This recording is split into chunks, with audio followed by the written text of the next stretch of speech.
The last 2 weeks have been intense.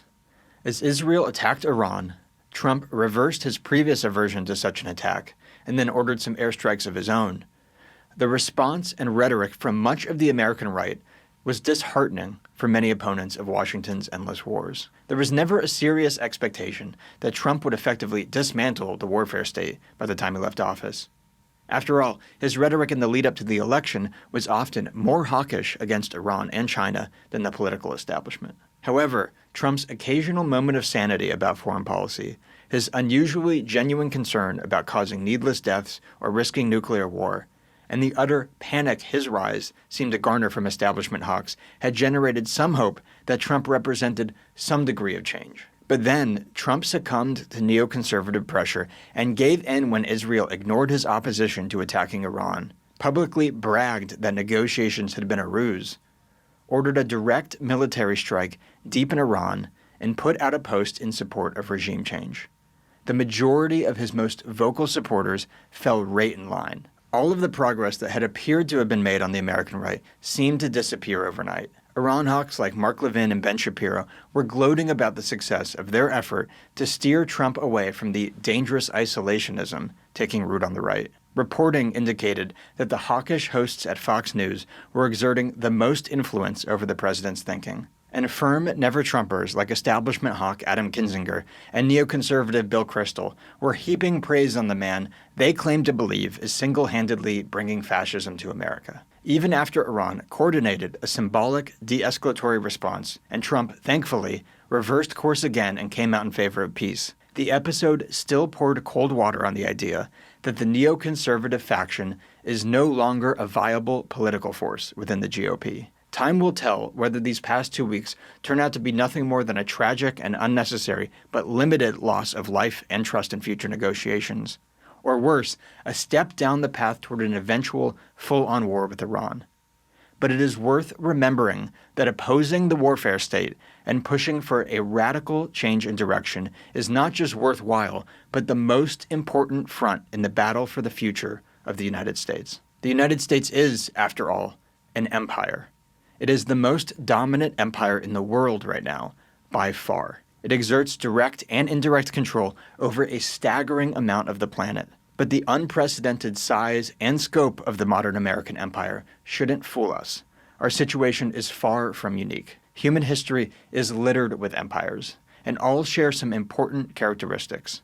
To start, all empires are relatively wealthy, because building and maintaining an empire is expensive. So, as Hans Hermann Hoppe has explained, by necessity, every society that eventually went on to become an empire began with a period of dramatic wealth creation. And both economic history and theory make it very clear that periods of dramatic wealth creation are caused specifically by a market division of labor, a robust capital structure, and subsequent improvements in technology, all coordinated by entrepreneurs operating under a private property norm and a reliable, sound monetary system. In other words, for a society to become successful enough to even consider developing into an empire, it must first adopt the institutions of private property and sound money. Only then can the market process kick into a high enough gear to generate the kind of wealth needed to fund the state's imperial ambitions. Indeed, if you study empires from history, you'll always find an early phase of relative political decentralization and a greater respect for private property than surrounding societies.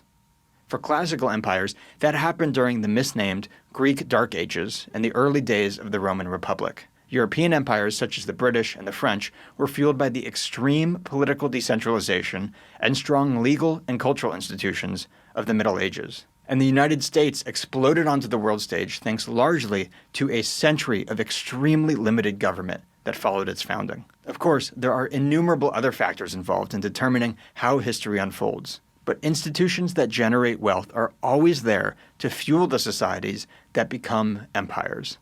However, it doesn't last, because the process of turning a society into an empire attacks the very institutions that made the society wealthy in the first place. Political institutions are centralized into a single, strong state.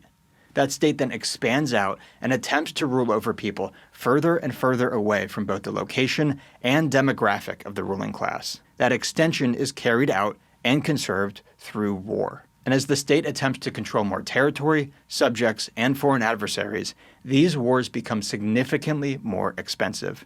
They require more resources and money to be siphoned out of the domestic economy through taxes, debt, debasement, and inflation. And taxes, debt, debased currency, and the inflation it causes begin to rot away at the institutions society is built on. It doesn't all collapse immediately. After all, the institutions that precede empires are strong and can deal with the initial drain.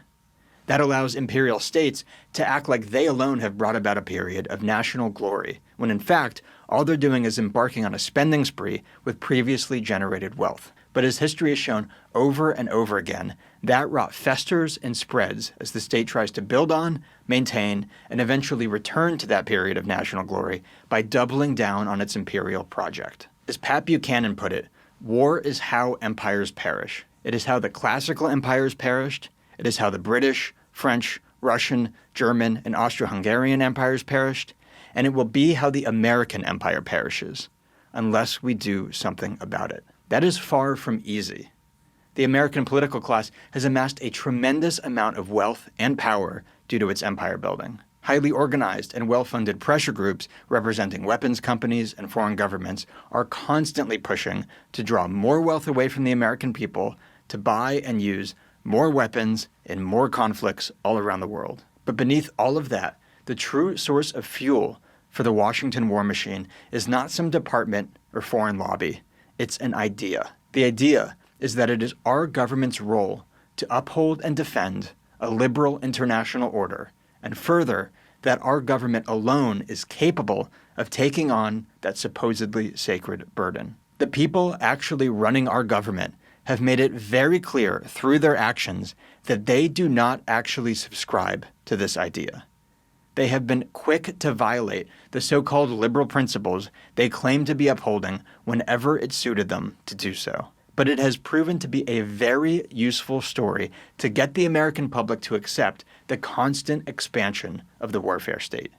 It is the founding myth of the American empire. If we're ever going to escape this imperial death spiral, that myth needs to be abandoned. The American people need to understand that a single government enforcing world peace at gunpoint is neither a realistic nor desirable ideal, and that our government's actions taken in the name of that ideal have only harmed our country and set us on the path to our own destruction. Tearing down and replacing a near universally accepted idea is not easy, and it does not happen quickly.